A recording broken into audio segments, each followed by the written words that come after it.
the original philosophy, which is still ours today, was if you go back to the 80s and 90s, you will see a period where new technologies were surfacing. The seeds were being planted for what we are enjoying today.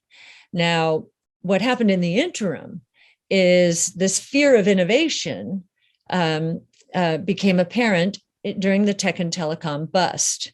And there's still a fear of innovation, so much so that, as I mentioned before, many investors started to become very benchmark sensitive. Even if they were so-called active investors, they started leaning close to their benchmarks. And, and when I say worshiping them, and I do call it an idol, they would feel good or bad about themselves at the end of each day because of how their portfolios performed relative to the benchmark. So, and it became obsessive compulsive. And of course, if your style is benchmark sensitive, then by definition, you are looking backwards. You're not looking at the new names that are evolving, the new companies that are evolving, the new creation that is evolving. And that's what we dedicated ourselves to doing. We are not looking at any benchmark.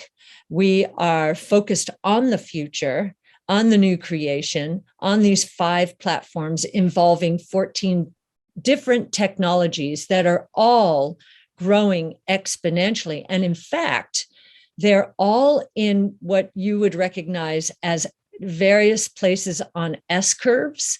And these S curves, because of the convergences I mentioned earlier, they are intersecting. So one S curve is feeding another, another. And I do not believe that most investors understand today how explosive the opportunities are going to be and how destructive they are going to be to the traditional world order or the benchmarks.